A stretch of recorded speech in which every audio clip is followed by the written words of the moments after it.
Muy buenas, bienvenidos de vuelta al canal literario RG. Vamos a hacer una lectura a ver qué pensaba este señor en el siglo XIX, ¿no? Es un historiador francés que se llama César Cantú. Escribió una historia universal, bueno, está hecho pedazo el libro, como ven puedo agarrar las páginas y mostrar, pero yo quería mostrar sobre todo, a ver si encuentro la página en la que dice la fecha de edición del libro. Así que estamos ante un libro que cumple 140 años. No puedo dar con la página principal. Bueno, no, acá tampoco. Había en algún lugar. Acá. A ver si podemos. Ahí se ve la cara del autor y la fecha de edición del texto. 1884, París. Si podemos acercarlo a la cámara. Ahí.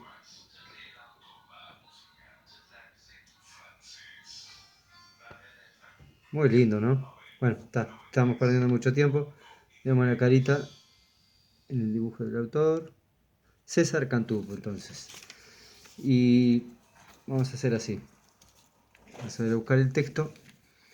Es como filosofía griega. Es el capítulo 14, página 88 y las que sigan, ¿no?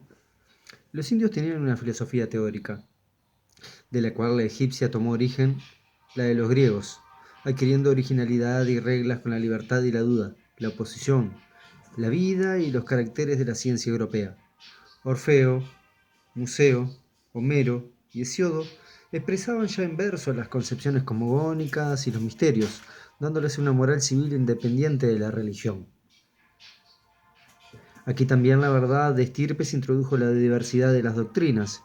Mientras eran conservadores los dorios, eran muy republicanos y sensuales los jonios, quienes atendían más a los fenómenos naturales que a la moral, y aplicaban la experiencia y la reflexión en la materia de las sensaciones.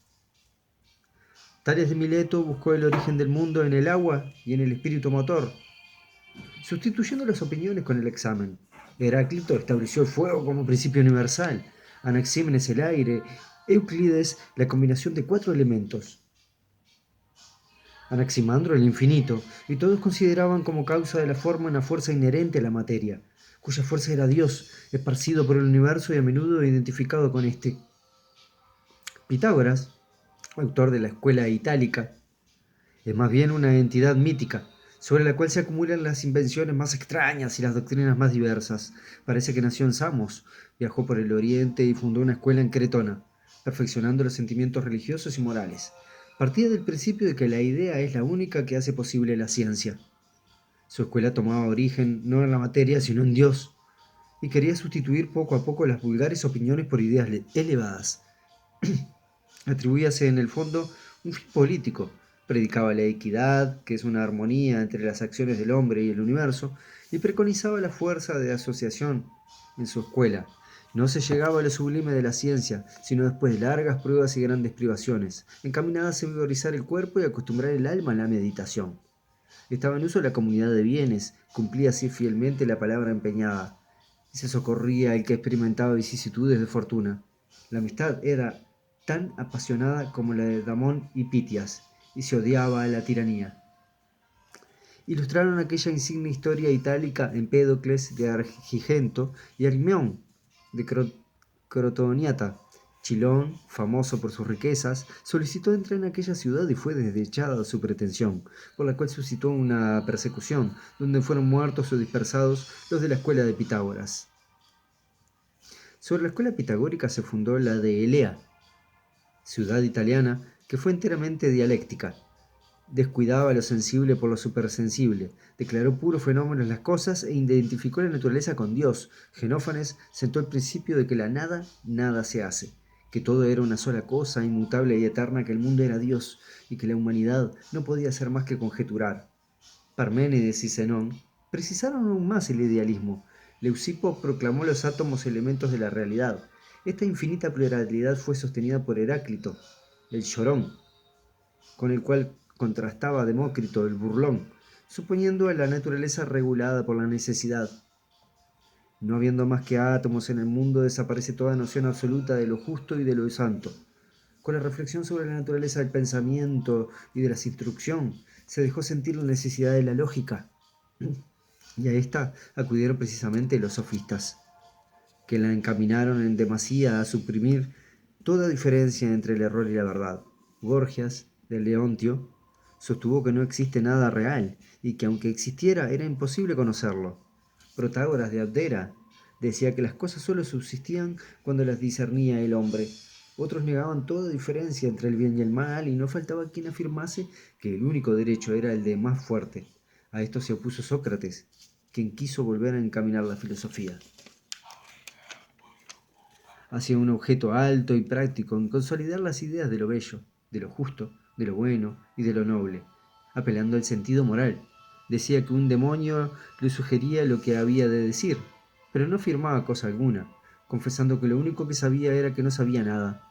No quiso con esto profesar el escepticismo, sino oponerse a la arrogancia de los sofistas, que hacían alarde de saberlo todo y enseñarlo todo, mientras que él no enseñaba ninguna ciencia, sino el buen sentido. Según él, la filosofía, la virtud, la felicidad consistían en la posesión de la verdad. Tendía, pues, a un movimiento general científico, más bien que al parcial de alguna rama de la filosofía, al libre arbitrio sin limitarse a ningún sistema. Por lo mismo, algunos de sus discípulos se dedicaron por completo a la moral, como Genofonte, Cebes, Critón, Esquines y Simón. Otros a la ciencia, como Antístenes, fundador de la escuela cínica, Aristipo, fundador de la escuela cirenaica, y Pirrón, de la escéptica. Otros, en fin, como Euclides, Fedón y Menedemo, se dedicaron a las teorías. Platón abrazó por completo el pensamiento de Sócrates. Los cínicos basaban la virtud en la abstinencia, despreciando las conveniencias sociales. De esto se originaron las exageraciones de Crates y Diógenes. Los serenaicos, por el contrario, fundaban la virtud en la armónica satisfacción de todas las inclinaciones para tener la mayor felicidad posible. Pirrón defendió la inutilidad y hasta la imposibilidad de la ciencia. La escuela fundada en Megara, pero Euclides consideró el ser absoluto como absoluto bien. Platón, de Egina, adquirió el mayor renombre, inclinándose como Sócrates a la parte moral. Comprendió la importancia de la filosofía especulativa, la cual investiga lo supersensible y distingue claramente las facultades del saber, del sentir y del querer.